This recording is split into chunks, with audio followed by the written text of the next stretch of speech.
And I know that during that sort of rough time, there were comments made about how, I don't know, maybe not evil, that's maybe not the right word, but how uncaring Perth South was. And I mean, I get budgets are what they are.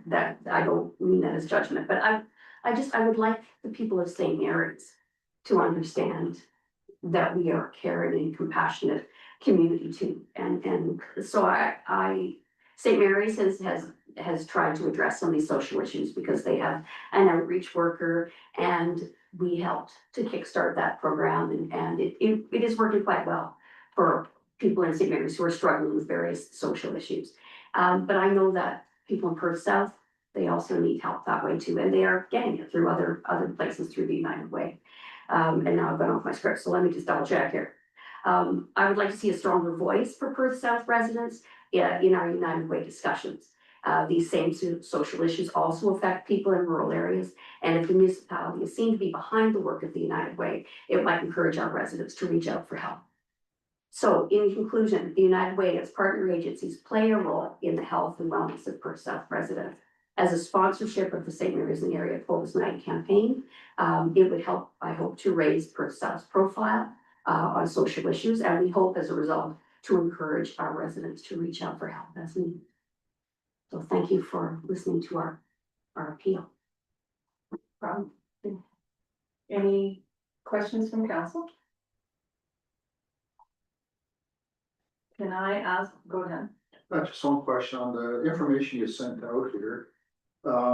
It says that you work with Blue Sea Yes, Foundation. yes. Is that the entire United Way or just the coldest night of the year? The Coldest Night of the Year campaign is run by Blue Sea. And I believe it's across like North America. And from what I can read from Blue Sea, they take 22% of all the giftings they keep. So only 78% is going to the charities. Yes. Okay. I would note though that that 22% is a better way to go for United Way, because then they don't have to hire staff to manage the program, and they have a national cause behind them. I think Coldest Night of the Year is national. It's international. It's in the United States as well. Okay. And there's a fair amount of marketing to it as well. They provide all the posters, they provide the hats that people get as their walking incentive. They provide all of those things for the 22%. So yes. Okay. Any other questions? Go ahead, Councilor Whitman. Yeah, first off, thank you for all the work being a good way, because it's an incredible organization. I'm just curious, why request through the Coldest Night instead of a direct donation to United Way that would lose that 22%? That's a fair question. To be honest, I am involved with Coldest Night. Okay. And every year I put up the logos for all the groups, companies, organizations that sponsor us. And I just keep thinking that, yeah, but I would like to see Perth South. I asked because at the hospital we have a program where it goes directly to United Way, so I wasn't sure if they bring forward workplace opportunities like that too. Yes, they do through workplaces, and I'm sure they would be happy to talk to you about that later. My understanding is there are fewer and fewer organizations or companies who are going that route. A lot more are choosing to go through an organization that allows people to direct their money to whatever they want. So it used to be the United Way. If you were in a workplace, the money went to the United Way. And I believe that is no longer the case in a lot of workplaces. Okay, seeing no other discussion, I'm gonna make a recommendation here. Tonight we'll have another second presentation.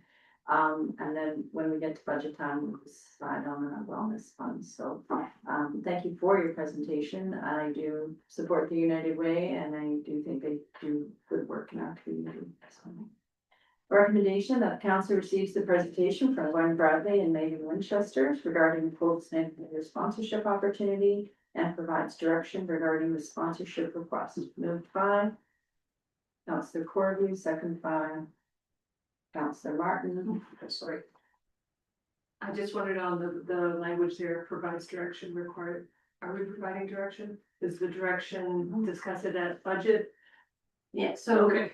as a staff member, putting the recommendation forward, I wasn't sure what council wishes, so that's my wording, we can. Yeah, I I was think wondering it if we would want be- to change that to Yeah, say, I- to be discussed at budget. Yeah. Or, Sure, and provides direction regarding the sponsorship request. Around budget time, to be reviewed at budget, to be reviewed at budget. Are you okay with that, Councillor Corview? Seconded by Councillor Martin. All those in favor? Opposed? Carried. All right, thank you very much for coming. Thank you. And we'll have, Amber, if you want to come to the table for the St. Mary's and Area Mobility Bus. Oh, thank you.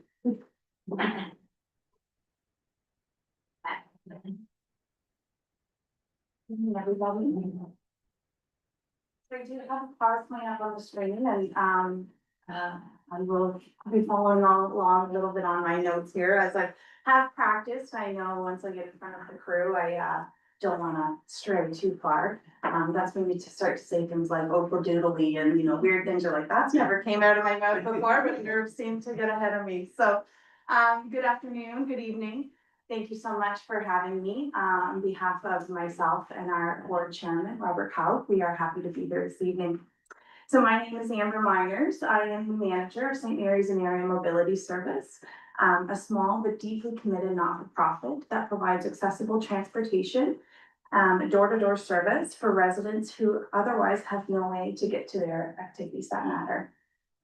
Every ride we provide represents independence, dignity, and connection.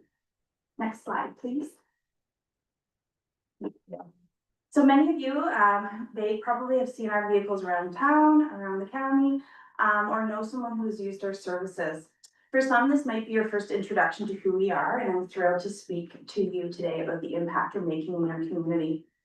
We manage 4 agency vehicles and also that are driven by trained, hired staff, and also a volunteer coordinated program where community members use their vehicles to transport ambulatory clients to and from their appointments.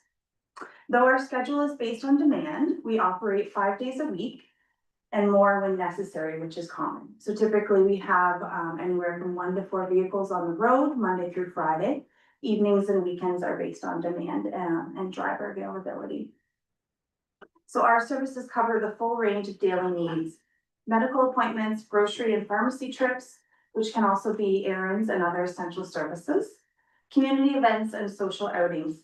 We also have a long-standing partnership with the VLN Adult Day Program, which provides transportation to both the Stratford and St. Mary's site. Our mission is simple: to keep people connected to medical care, to community life, and to the everyday tasks most of us take for granted. Next slide, please. So just a moment to take a look at our numbers. My enthusiasm for this service is something I wear really proudly. What we do is unique. It's unlike anything else. And we have the privilege of supporting people in their journeys and providing them care when they need it.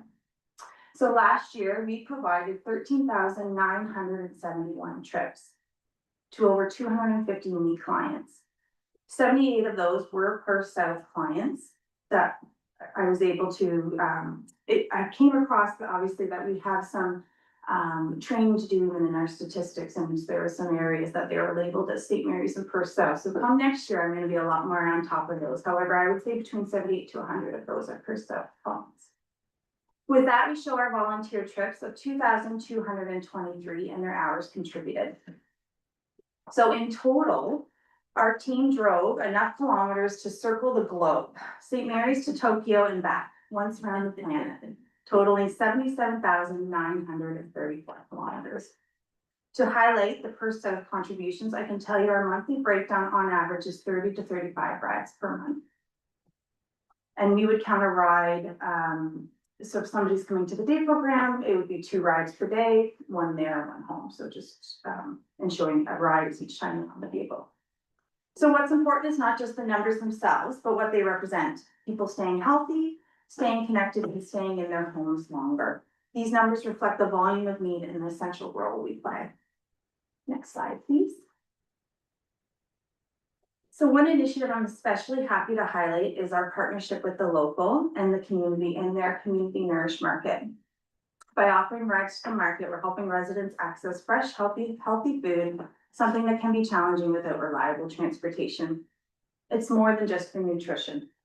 I want to emphasize that our service is not simply transportation, it is a lifeline. Many of our clients do not drive, they cannot afford private transportation. Due to mobility issues, they may not be able to access public transportation where it is available. They may live alone and rely on these rides to maintain independence. And without us, many residents would miss medical appointments, would be unable to access groceries, and would experience increased social isolation. So even though our demographics may be defined by our funders, we're committed to being as inclusive as possible.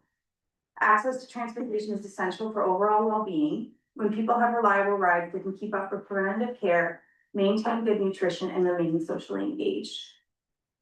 All of this helps reduce hospitalizations, emergency responses, and long-term care needs.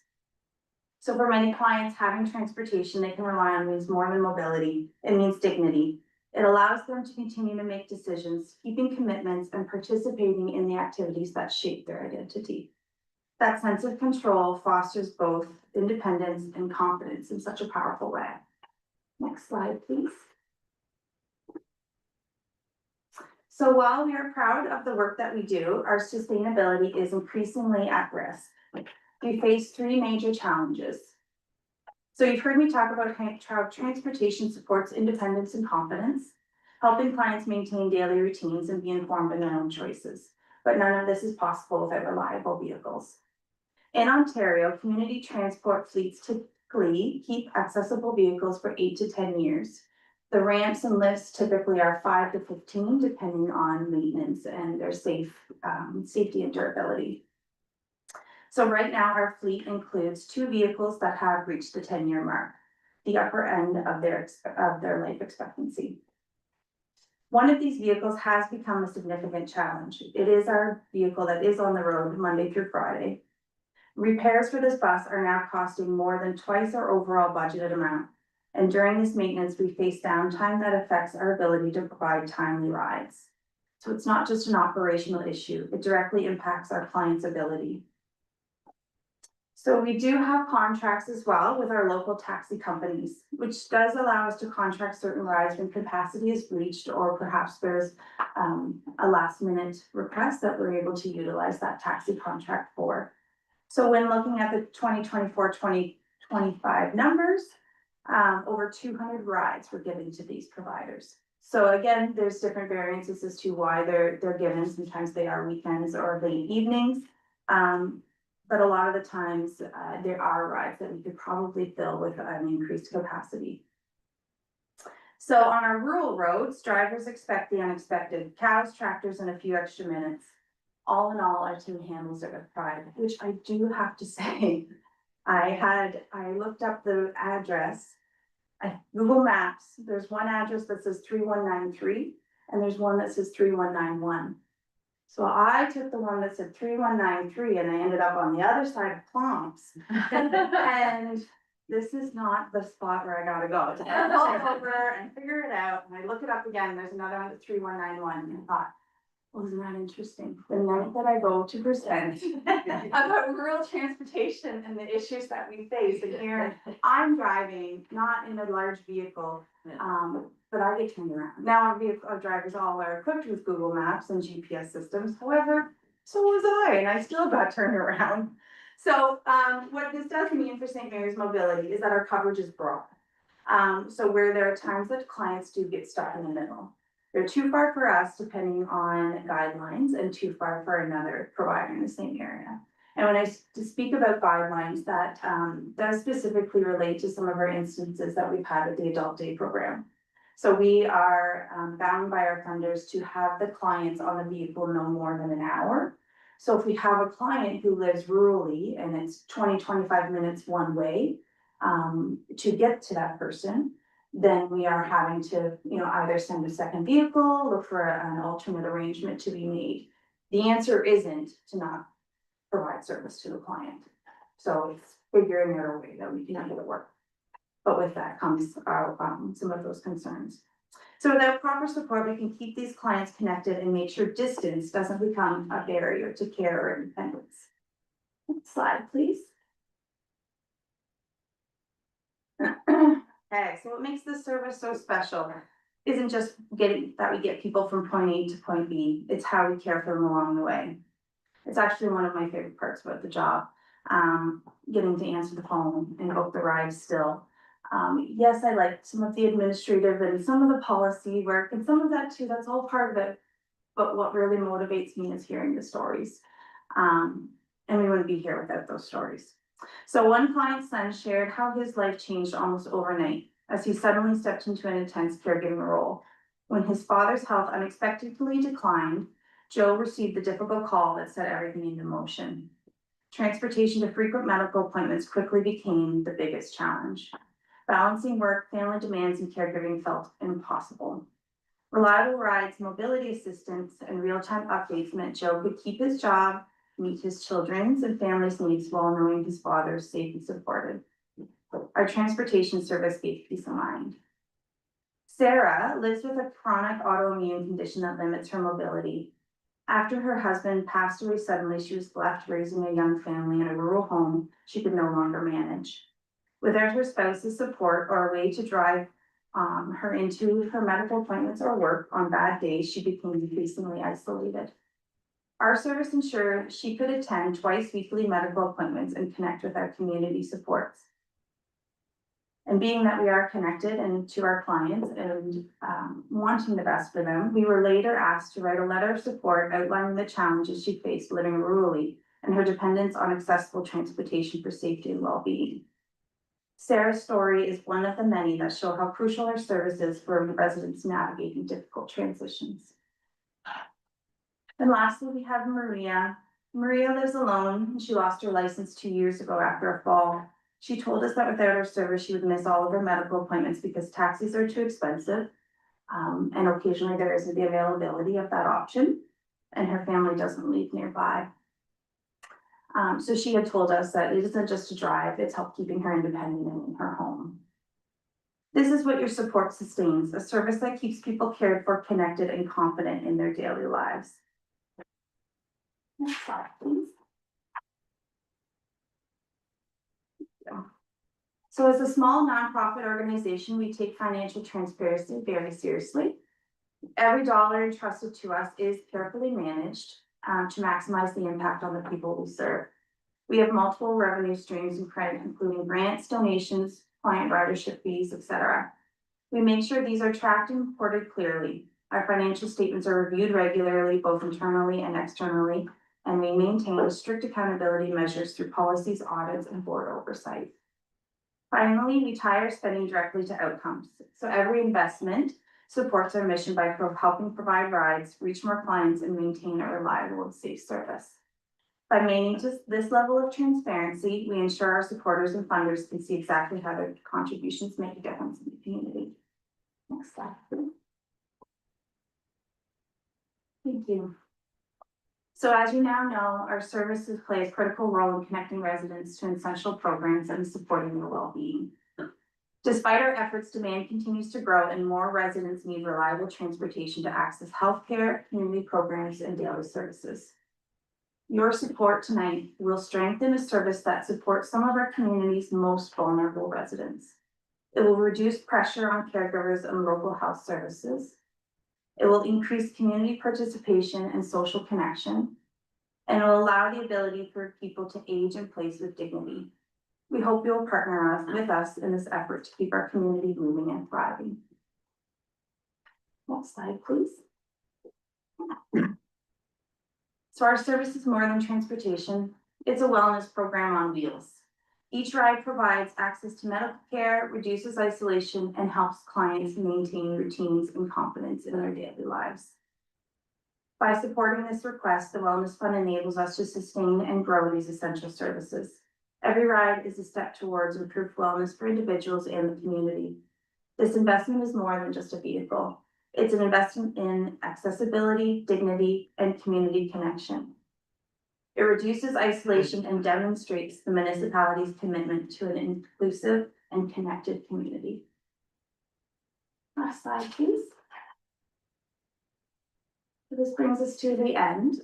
Before I open the floor for any questions, I just wanna say thank you for having us this evening and for considering this request. Our organization may be small, but it sure is mighty, and the impact we have on people's lives is immeasurable. Together, we can keep our community moving, so thank you for considering to support our project. And let's ensure that everyone has the transportation they need to live in the community. Thank you. Okay, the floor is open. Who would like to ask Amber any questions? Councillor Jeff Bell? Thank you for the presentation. Question regarding your funding. I see that rider fees make up the greatest portion of your funding. How does that work? Is it higher fees? Is it a fixed rate? Can you explain how the rider fees? Certainly, yeah, so our faring is a flat rate for traveling in town. Mhm. For out of town, we do a flat or based on the mileage, so it's a kilometer per fee. And now that is subsidized for medical and social is full rate, so we do subsidize all medical mileage, but yes, now in terms of the day program, those fees are set by our funders, so our Ontario Health funders set those fees, so we actually are only allowed to charge a set amount. So in town is $13 and out of town is $15. So that's both ways, so that does, that is one of our partnerships that we have a lot of pride in, but we do, especially in some of these rural areas, our operational cost is much more than the $15 that we're bringing in. But as I said, no client will want to, no client, so, Right. yeah. Thank you. Thank you. Now, I should add too, we did just recently do a fee increase this year, which it had been almost maybe almost 5 years before that was done. Councillor Vanessa? Just a couple questions here. In your one chart here, talking about the fleet repair costs. The bus is 2015. Correct. What's the year, John? Oh, sorry. The other ones? So the 3500 Ram is a 2019. The 2020 Dodge Caravan and the 2500 Ram is the 2015 as well. So- On that. I'm just thinking out loud here. I haven't talked to anybody other than Jeff here. Mhm. Unfortunately, he sits beside me. Would you have any use for a Ford Edge? Escape, sorry. Absolutely, we would actually. So looking at some of the numbers that we see with our ambulatory clients, I would like an investment in a larger vehicle that seats 6 to 10. As soon as you hit over 10, you have to look at specialized licensing and ministry requirements. So if I can stay under the 10 passenger, then that would be helpful. However, part 2 of that is some of those ambulatory clients, those individuals that we don't necessarily need the full accessible vehicle. So absolutely, I would be interested in that. Well, that's something Sam can carry on with. Mhm. Yeah. That First South is receiving the vehicle back sometime in the next 3 months, I understand. And we haven't decided what to do with that yet, so that can be a discussion. Okay. And have with staff. One other question I have is you're looking for $25,000 to help purchasing the vehicle. Where are the other funds? I'm assuming this vehicle is $100,000 or more. Where do you expect the other funds to come from? Yeah, so the Ford Transit that we looked at was around 140,000. That was a 2026 model. So we are working on a rigorous fundraising effort. So we've been in touch with some community groups. We're gonna do some drive-through dinners. We've had some presentations as well to the town of St. Mary's, asking for some capital investment. We've done a grant proposal as well to the Trillium Foundation and the Grow grant. So we're trying to put a few different avenues out. Obviously some sponsorships with the vehicles certainly can be renewed. There's an opportunity that we have, kind of a charted amount that people could take. So anywhere from 1 to 5 years in terms of a vehicle sponsorship. So renewing all of those would certainly generate a consistent income too on the new We vehicle. have some reserve fund there. Yes, thank you, Bob. We also have some reserve funding that we earmarked ourselves for a new vehicle. Okay, and one final question, just on a totally different topic. Mhm. I understand through your meetings that, you only hire employees who've been vaccinated. So that was a policy that was in place up until 2022 is when the mandate was released. So in terms of a turnover of staffing, so I started in 2023. It had remained in place in terms of requesting that policy or requesting that vaccination. It is something that we're reviewing because it no longer is a mandate from our healthcare system. So it is not something that we are recommending to move forward with in our future hires. What we will continue to see though is a policy that does protect the occupational or follow in line with the occupational health and safety and employment standards. Right, so do you pick up clients who haven't been vaccinated? We don't ask that information. So that doesn't make sense to me. Well, we no longer will be asking our staff for that information, unless there is a requirement that we are asked to forward that to our employees. At this time, it is the proposal of the board that we no longer have that requirement for our hiring. And that is a policy that we are reviewing and will be hopefully finalized in our December meeting. There was our discussion at the November meeting to change that actually. Thank you. Thank you. Yes. Any questions on this side? Councilor Murphy? So thank you for your presentation. It was very well done, Thank you. very well prepared. You mentioned you're a non-for-profit. Who oversees your board? Anybody oversee your board, or you guys act independently? How does it work? So our board, I guess we would report to our funders, so Ontario Health West would be our kind of higher funder that we would need to report to if there's any issues with our funding, statistics, vehicles off the road. That's really our first people that we would go to. Now, otherwise, I think there would be a due diligence to go to our other funders. So which is the townships and the municipalities that we also receive that funding from. Okay. I'm not sure if that answers your Yeah, question, no, I no, just- sorry. Yeah, no. Other than a board, so other than the governance, not the board of directors, there wouldn't be any additional oversight. Okay. No, I was just wondering, just kind of drilling down on that, your November 5th meeting. Was just drilling down on that policy. On the vaccination policy? Yeah. Yeah, what else? did So I was you just want? wondering, like, where did that came from?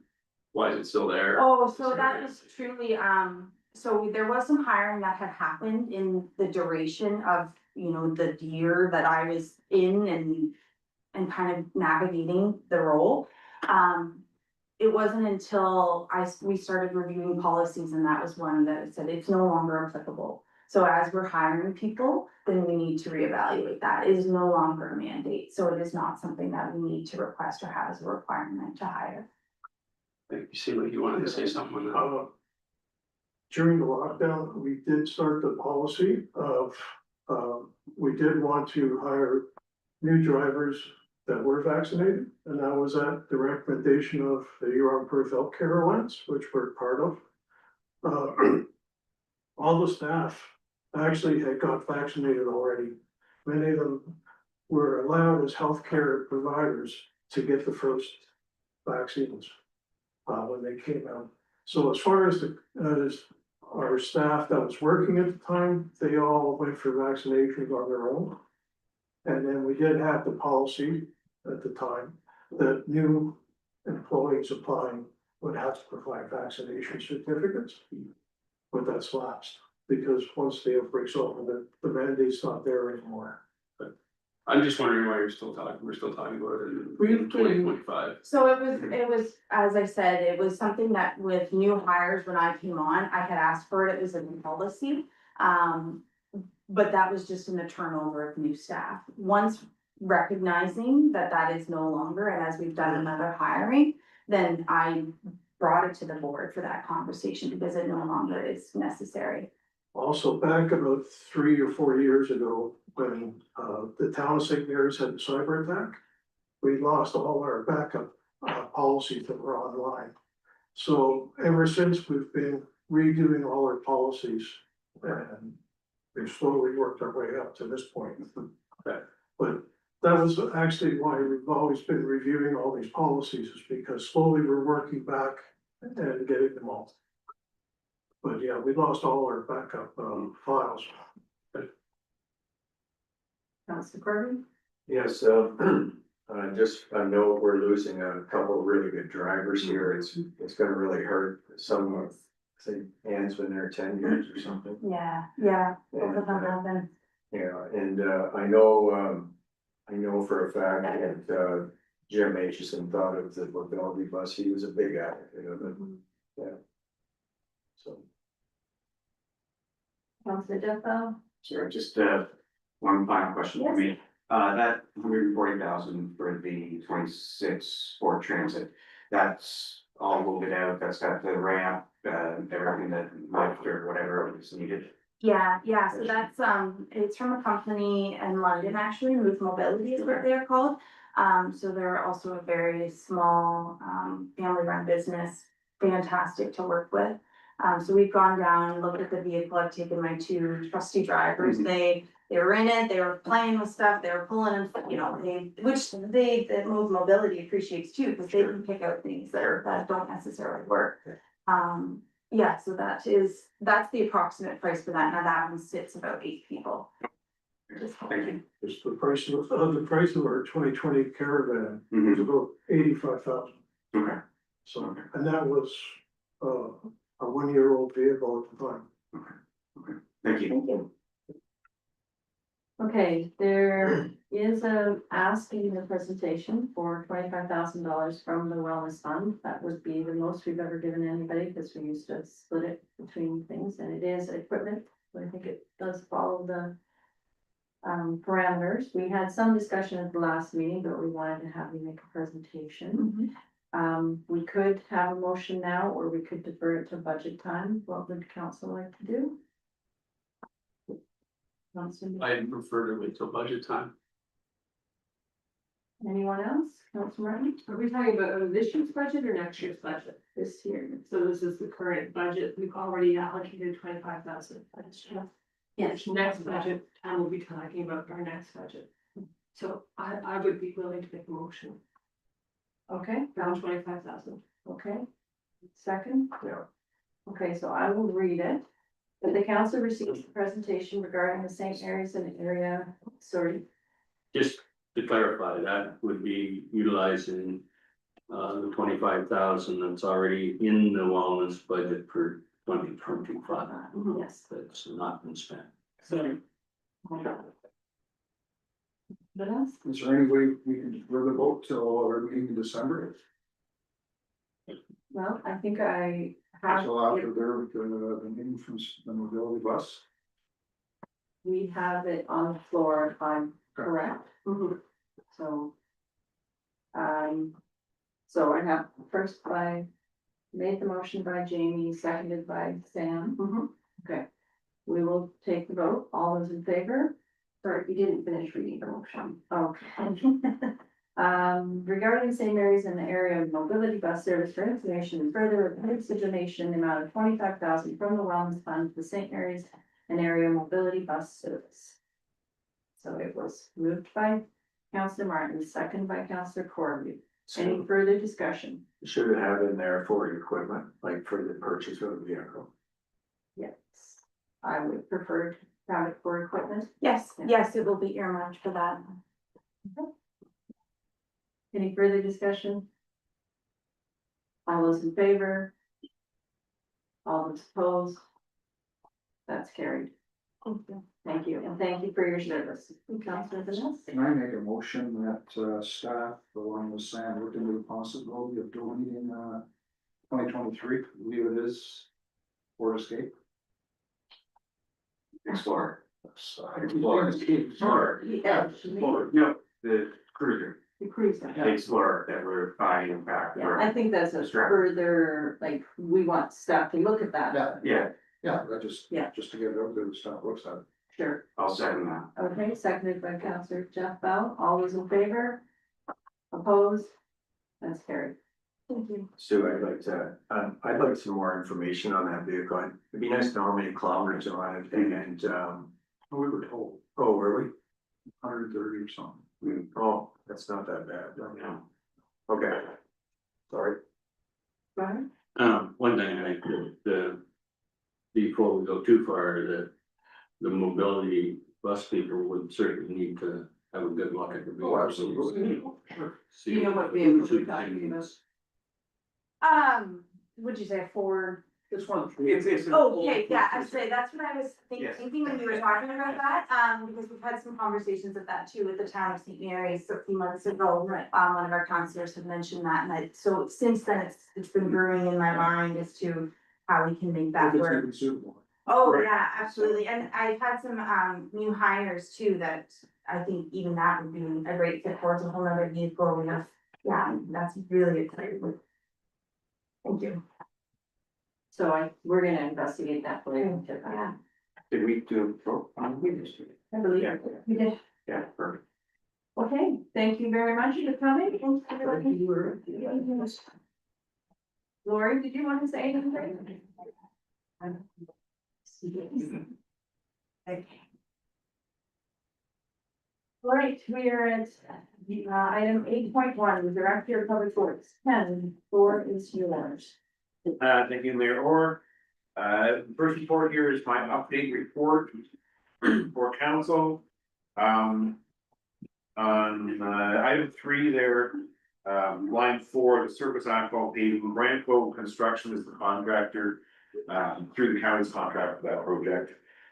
With the weather getting late, I'm thinking it's best to defer that, work till next spring. Line 4, everything there is fine, you know, from last winter and stuff still. So they had asked whether we would be okay with that, and I don't think I want them to do that work later this year yet, if the weather's not gonna cooperate very well, so the council's okay with pushing that off until next spring. And they said they would get the work done for us then, and I think we'll get a better job to do that.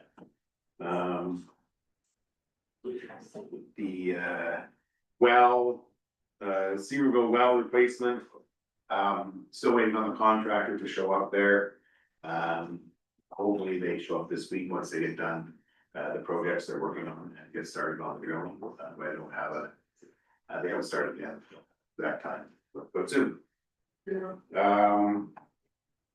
Follow up from last meeting, council had asked me to reach out to our neighboring municipalities on the operation of our water systems.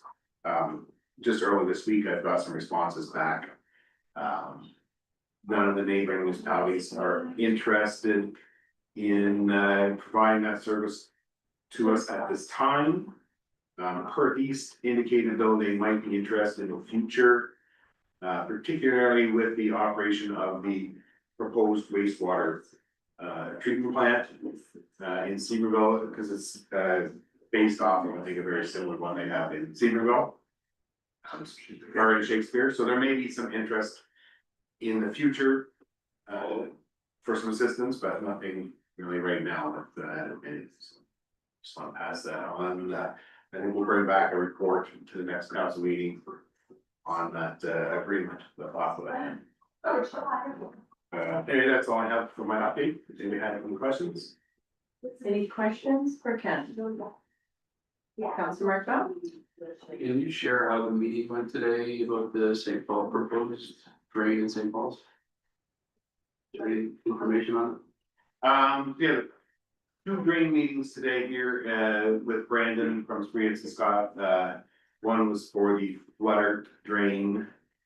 And there was a bit of a design and stuff for that one, so it's going forward with some of that stuff. The St. Paul's drain project, less interest in that one proceeding, it sounded like.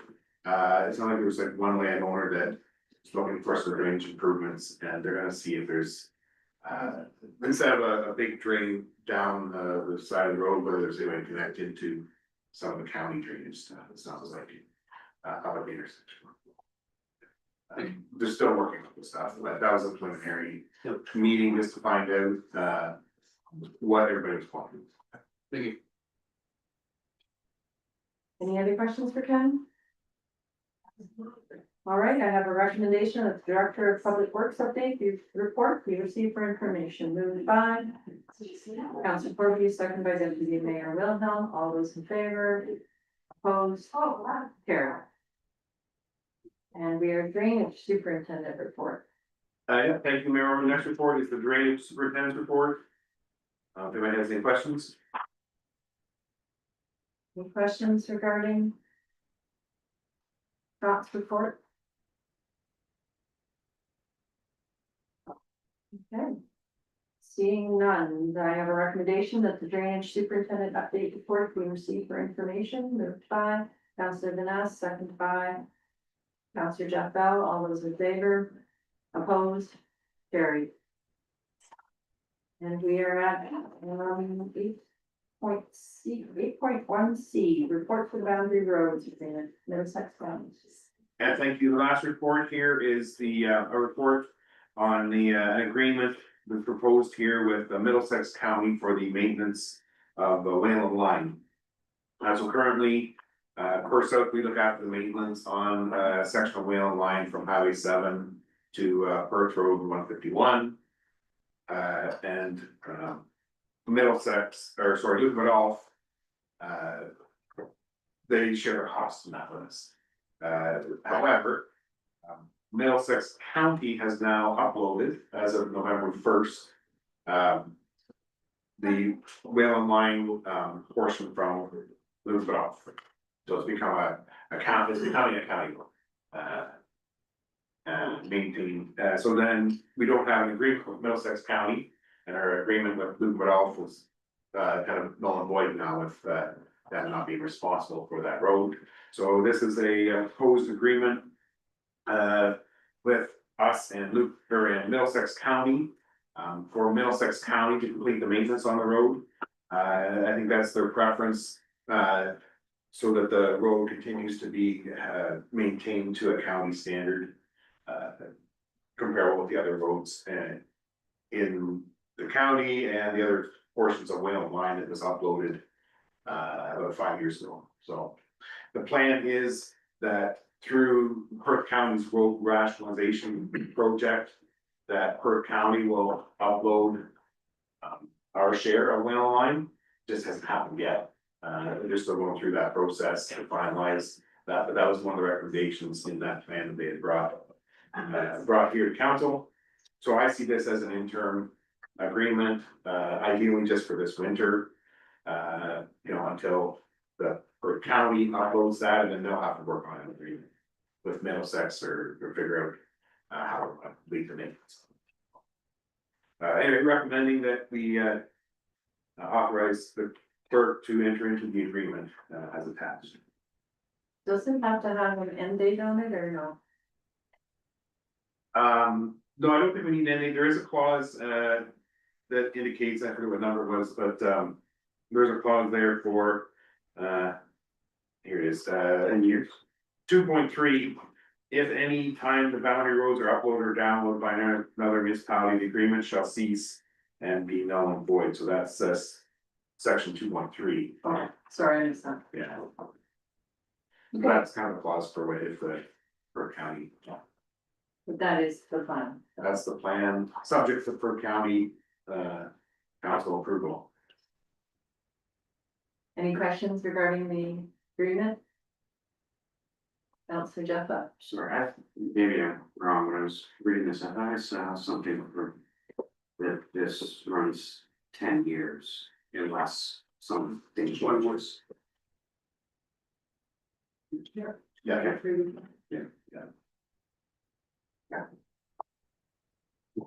Okay, seeing no further questions, I have a recommendation that the council receives the Middlesex County Agreement and Whalen Line upload report for information and authorizes the clerk to execute the agreement. Moved by Councilor Deputy Mayor Wilhelm, second by Councilor Jeff Bell. All those in favor, carried, opposed, carried.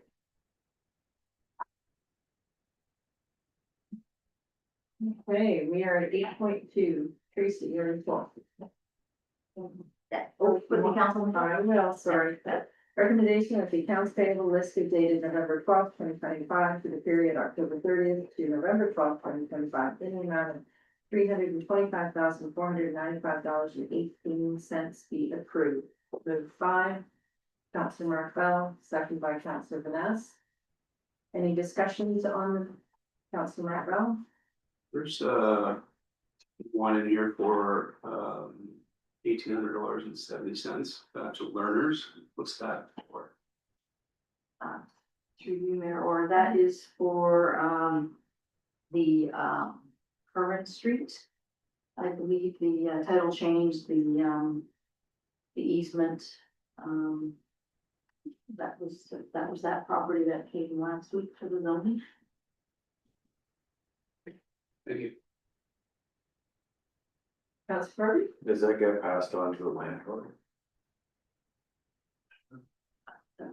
Through you, Mayor, I wouldn't think so, because we had to put it in our, it was never put in our name, it was in the wrong name, so we had to get it put in the township's name, so that would be on us.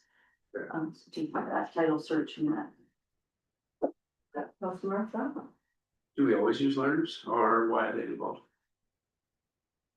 Through you, Mayor, or that's just who Fred hired to do that legal work.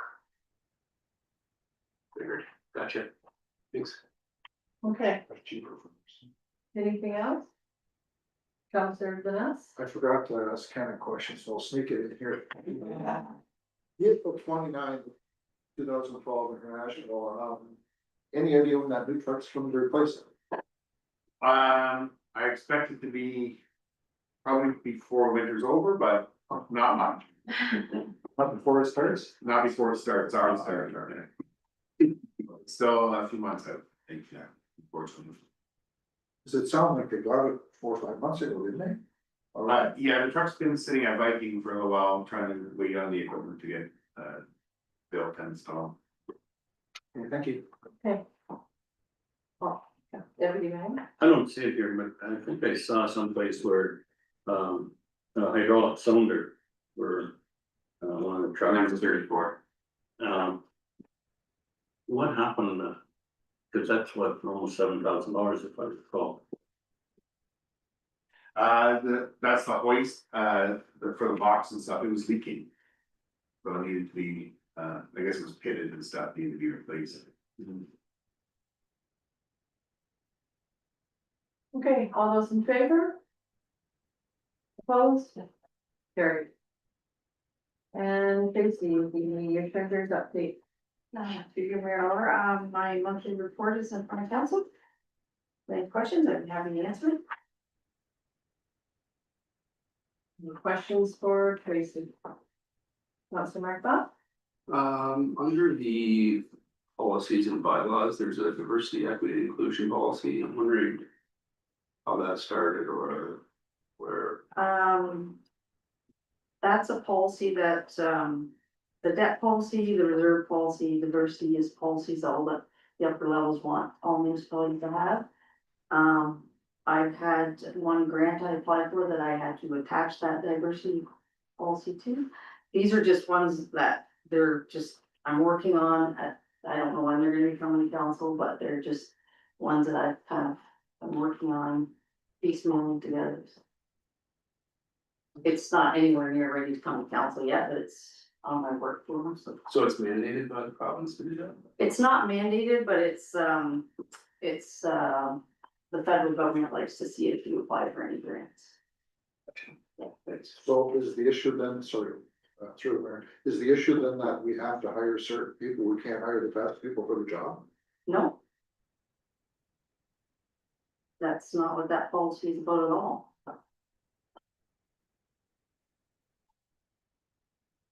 Any other comments on Tracy's full report? Councillor Jeffo? The finance, meeting with the minister to discuss time financial paperwork submittal, how did that go? Good. They were wondering when the 2024 FIR was gonna get done, which I finished up. I had the auditors in here last week working on 2025 year end, so hopefully I'll have the FIR in by the end of May when it's supposed to be in. We also discussed those policies, because I knew we didn't have any of those policies in place. Yeah, it went quite well. Went much easier than it did when I worked in Dutton. Any further comments on her report? All right, I have a recommendation that council of the township of Perth South receives the report for the deputy CAO treasurer, titled Treasurer October 2025. Update dated November 18th, 2025 for information. Moved by Councilor Martin, second by Deputy Mayor Wilhelm. All those in favor? Opposed? Carried. We are at the clerk. What was that?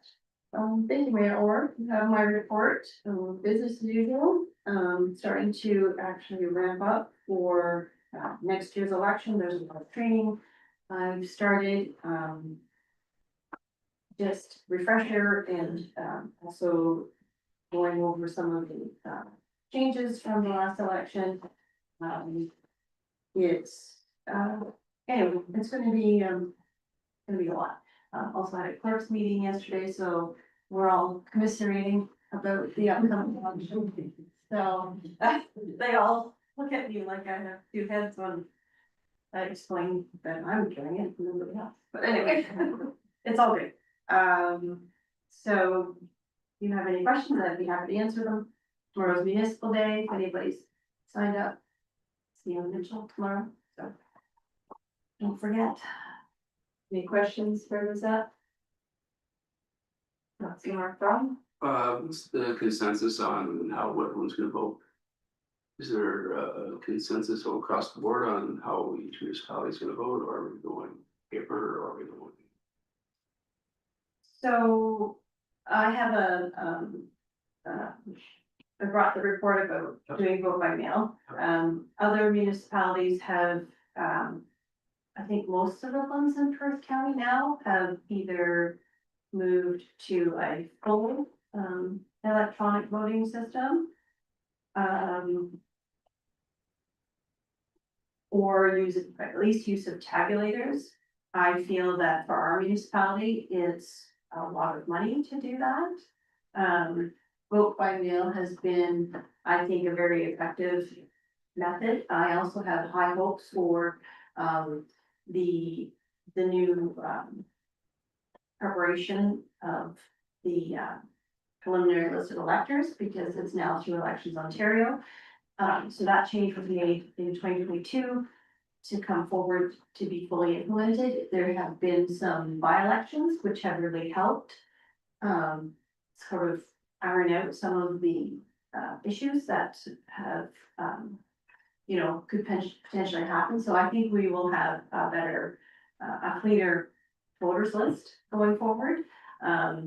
I also feel that I don't know, I've just lost my train of thought there. It happens. I start bothering. I did have training today with further training, because I hadn't had it for a while, and I'm having our tax clerk, he's going to be helping me build that data and clean up the data listing for the voters list going forward. So was there a specific? No, I was just wondering, like, if you were all going electronic, or we staying with mail, or what the consensus was about, with the clerks. So, each clerk, does what they feel is best for their municipality. I feel that I don't have the capacity to make a change to, what we've been doing since 2010. It works well, I think, for us. It gives, options for people to come in here and still vote, in person. It's, I think for a rural municipality, I don't know, we've never had any complaints really, against using that system, and our staff is very accommodating to help people out if they can't, if they're looking for options to get their ballots here, so. The reason I ask it, and is because I read an article on the CBC the other day that the electronic, it opens you up to a lot of fraud, and they're not secure enough when you get the electronic stuff. So There is Thanks. potential for that. Yeah. So for the main reason why I just, haven't gone down that path is capacity. I don't have the capacity to implement that kind of system, and I feel that it would be, for the amount of voters we have in our municipality, I just feel it's a lot of money for one day. So, Councillor Vanessa? Just a question, we've had a few people move into the area since then, especially rental houses. In due course, like 6 months from now, do they contact you to get on the voters list then, or how does that work? so the beauty of having the Elections Ontario is that they've already, provided us, so that was part of the refresher today, is that we have a little, like portal of information that we can start linking. We can start, early in the year and getting that information out there, but, so we have more control. But also the information that is put into the Elections Ontario is gathered from more sources rather than just property ownership. Oh, So it's from your health card information, it's from your driver's license. Which is what we have been championing for years, because the province has more access to that kind of information. So that's part of what I feel is going to be a big help for excellent, thank you. people like me, so, yeah. Any other questions for Lizette? So sorry, and further to what Councillor Bell was asking, so I do have a bylaw earlier, like later on the agenda to actually have council approve the full wide bill. Thank you. All right, recommendation that the clerk's update report be received for information, moved by Councillor Corbett, second by Councillor Mark Bell, all those in favor? Opposed, carried. We are at the report for council remuneration for October. Any questions regarding anything there? I have a recommendation that the report regarding the council payroll October 2025 dated November 18th, 2025, including total payroll of $8,158.86 be approved. Moved by Councillor Martin, second by Deputy Mayor Wilhelm. All those in favor? Opposed? Carried. No correspondence? No, council reports. Who would like to go first? Don't jump at once. Deputy Mayor. Yes, all is quiet. Yeah, very well the same. I missed the Business Excellence Awards. At first glance, it went well, from the people that I've spoken to, so.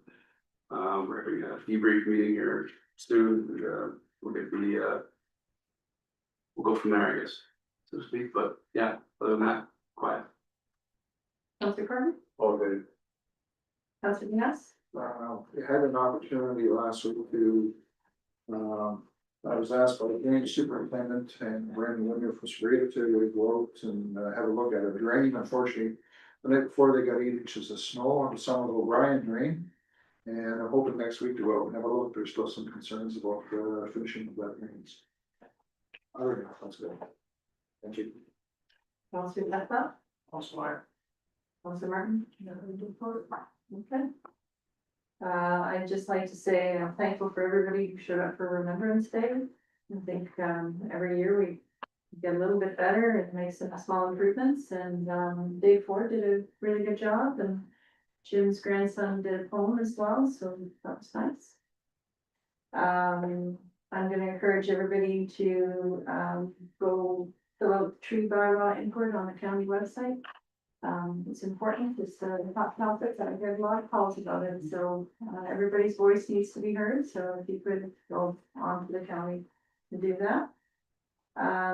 We had a Perth Fire Department Joint Advisory Committee meeting. There will be a list of things to do from that. There is some things that the province is bringing into play. So Will did attend by Zoom with us, and we're gonna have to follow a few more rules coming up in the next year. there'll be more details on that. And, also attended the Perth East Fire Christmas recognition celebration. I included an appreciation banquet for everybody there. It does give all their staff, so it was quite impressed every year. I think they do a really good job for us, so it's nice to be there. And I also attended the Business Excellence Awards, and there was some businesses from Perth South. I can't remember them off the top of my head, but I was encouraged that they were nominated. So. Okay, that's all I have. We do have municipal day, and there's a county council meeting as well on Thursday. Okay, I have a recommendation that the report regarding the mayor's monthly activity for the month of October 2025, dated November 18th, 2025, be received for information. Moved by Deputy Mayor Wilhelm, seconded by Councillor Vanessa. All those in favor? Opposed? Carried. And we are at bylaws. The recommendation of the bylaw 45/2025 being a bylaw to appoint CBOC and Company as the auditor for the corporation of the township of Perth South, be given first, second, and third readings and be properly signed and sealed. Sir, can I just speak to this? So I had brought forward a bylaw, authorizing signing an agreement, so I brought forward the wrong bylaw. So this is just correcting my error. It repealed the other one, and I don't, I get questions as to why we're doing this again, but it's just different wording, so that was my fault, sorry. Okay. You need me to read it again? I don't think so, you just need a mover and second. Okay, moved by Councillor Vanessa, second by Councillor Jeff Bell. All those in favor? Opposed? Carried. And we are at bylaw 46/2025, an authorized vote by mail. Recommendation of the bylaw 46/2025 being a bylaw to authorize voting by mail for the 2026 municipal election, be given first, second, and third readings and be properly signed and sealed. Moved by Councillor Martin, second by Councillor Mark Bell. All those in favor? Opposed, if any, carried. And we are at bylaw 47/2025 being a bylaw 47/2025 being a bylaw to authorize and approve the boundary roads maintenance and repair agreement between the corporation of the county of Middlesex and the corporation of the township of Perth South, be given first, second, and third readings and be properly signed and sealed. Moved by Councillor Corby, second by Deputy Mayor Wilhelm. All those in favor? Opposed? Carried. So, is that stop? No, I just have another comment if that's okay, Mayor, or, I also wanted to let council know that, I do have I meant to have a bylaw, appointing Will Jacks on as our CAO, and, I didn't get that on this agenda, so it will be on the next agenda, so hopefully he doesn't leave before that meeting. And I'll have a report for you next month. Any further announcements? Councillor Jeff Bell. St. Mary's Parade is this Friday. I will have, the Optimist Club Downey's floating there, with the grade 4-5, class from down second share, so. Look forward to seeing everyone.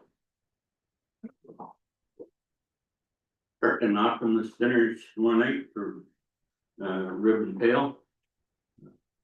Third at 7 o'clock. Okay, any other notices of motion, any other business? No public question period, confirmatory bylaw recommendation of the bylaw 48/2025 being a bylaw to adopt, confirm, and ratify matters dealt with by resolution of the township of Perth South, be given first, second, and third readings and be properly signed and sealed. Moved by Councillor Corby, second by Councillor Jeff Bell. All those in favor? Opposed? Carried. And adjournment, recommendation that this meeting does adjourn at 7:39, moved by Councillor Martin, second by Deputy Mayor Ryan. All those in favor? Opposed? Carried. Thank you, everybody.